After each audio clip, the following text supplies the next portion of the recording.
Avalon was a village bathed in sunlight. Nestled between rolling hills, it was a place where time seemed to move slower. The villagers lived simple lives. They worked the land, they celebrated the harvest, they held on to their traditions.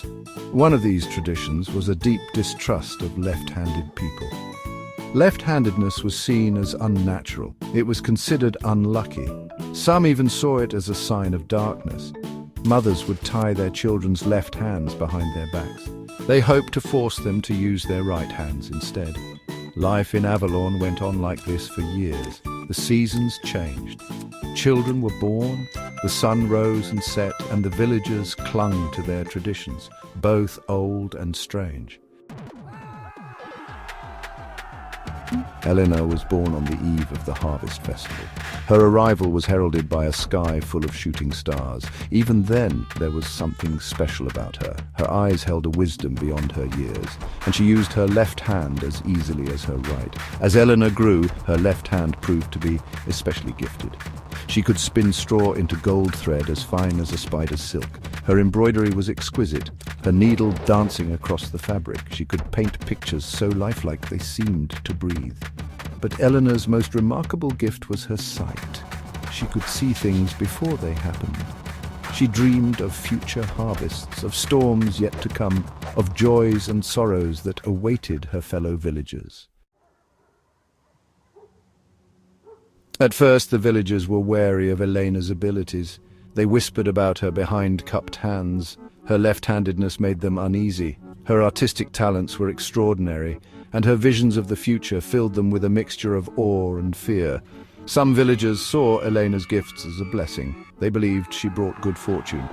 They sought her out for advice. They asked her to use her sight to guide their decisions. They treasured the beautiful things she created with her left hand. Others, however, viewed Elena with suspicion. They saw her talents as unnatural. They feared her power. They muttered that her left-handedness was a sign of something sinister. They spread rumors about her. They called her a witch. The tension in the village reached its peak during the annual harvest festival. It was a time for celebration, for feasting, for giving thanks for the bounty of the land. But that year, a shadow hung over the festivities. Elena, adorned with flowers and ribbons, stood apart from the crowd. She had woven a tapestry depicting the village, its colors vibrant, its details breathtaking. She meant it as a gift, a symbol of her love for her home and its people. But as Elena presented her tapestry, a sudden gust of wind tore through the square. The sky darkened, and lightning flashed. The tapestry ripped from its fastenings, and the image of Elena in the tapestry, woven with her left hand, seemed to come alive. Panic seized the villagers. They cried out in fear, pointing accusing fingers at Elena. This was no ordinary storm. This was witchcraft. Elena, with her left-handed magic, had conjured the storm. She was a danger to them all. Fueled by fear and superstition, the villagers turned on Elena. They ignored her pleas of innocence, her explanations that the storm was a natural occurrence. All they saw was her left hand, her unique talents, and the storm that raged around them. The village elders, swayed by the mob mentality, made a swift and terrible decision. Elena was to be put on trial for witchcraft. If found guilty, she would face the ultimate punishment. Section 6, the trial. The trial was a sham. Fear and prejudice hung heavy in the air. Witnesses exaggerated stories of Elena's abilities. They twisted her kindness into something sinister. They used her left-handedness as proof of her evil nature. Elena stood before the court, her heart heavy. She knew that logic and reason had no place in this trial. She was a scapegoat for their fear, their ignorance. Still, she refused to be silenced. She spoke of her love for her village. She explained that her gifts were not curses, but blessings. She held up her left hand, the hand that had created beauty, the hand that had comforted, the hand they now condemned. "This hand is not a weapon," she cried, "but a tool, an instrument of creation, not destruction." Section 7. A spark of courage. Elena's words sparked something in the hearts of some villagers. They saw the fear in her eyes, the injustice of the accusations. A few brave souls spoke up in her defense. They shared stories of her kindness, her generosity, the time she had helped them with her gifts.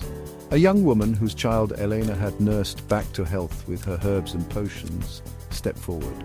She recounted Elena's compassion, her unwavering care. She reminded the court that Elena had always used her gifts for good. Slowly, hesitantly, other voices joined in. The baker whose oven Elena had saved from a fire with her foresight. The farmer whose crops she had warned about a coming drought. The whispers of fear began to give way to murmurs of doubt, then to voices of support.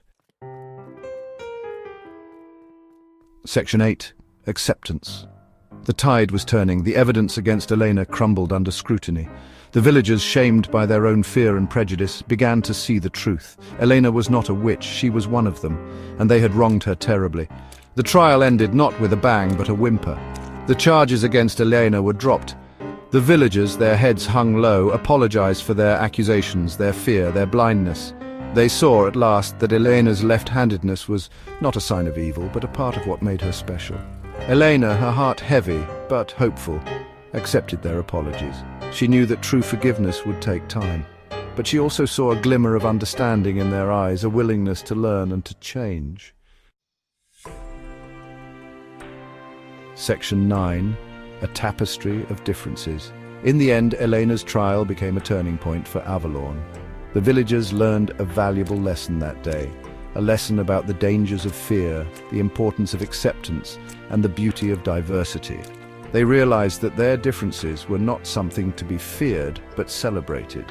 Elena, once ostracized, became a symbol of hope, a reminder that true strength lies in embracing our own uniqueness and the uniqueness of others. Her story became a tale passed down through generations, a reminder to choose kindness over fear, understanding over ignorance. The tapestry Elena had woven, now repaired, hung in the village square. It served as a constant reminder of the beauty that can arise when we embrace our differences and weave together a tapestry of unity and acceptance.